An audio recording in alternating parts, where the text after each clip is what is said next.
California would embark on the most ambitious era of government spending since its boom times of the mid-20th century under the budget proposed Friday by Governor Gavin Newsom, an effort aimed at tackling some of the state's most vexing problems with a bonanza of tax dollars surpassing even the most optimistic predictions. The governor's list of spending priorities, which rely on a surprise cash infusion spread over several years that is projected to ultimately top $100 billion, is dizzying: money to house those who are homeless, support entrepreneurs, train workers, educate students and connect them to the internet, fix roadways, prevent wildfires and strengthen California's power grid. This is a generational budget, Newsom said at an event in Sacramento. This is a historic, transformational budget. This is not a budget to play small ball.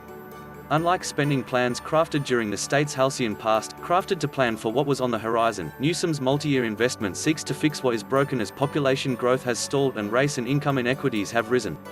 His audacious budget proposes to scoop up an excess of tax dollars, expected to surpass $75 billion, largely paid by those at the top of the socioeconomic ladder, and redistribute them to those struggling to climb up from the bottom.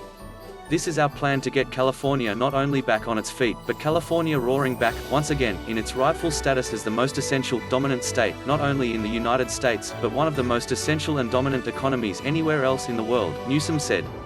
The plan is buttressed by $27 billion the state will receive from the American Rescue Plan, the federal relief law signed by President Biden in March and available for a variety of expenses through the end of 2024.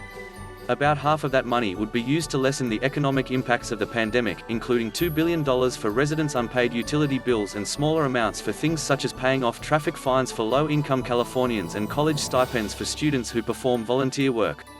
This budget proposal is perhaps more complex than ever, Assembly Speaker Anthony Rendon, D-Lakewood, said. That is not a downside. It reflects the scope of things we are trying to accomplish in California.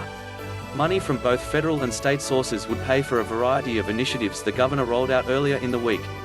In a series of campaign-style appearances across the state selling what he called a California comeback plan, Newsom promised to provide tax rebates, reduce homelessness, ensure more educational opportunities for young children and those from low-income families, and provide new grants to small businesses struggling amid the COVID-19 pandemic.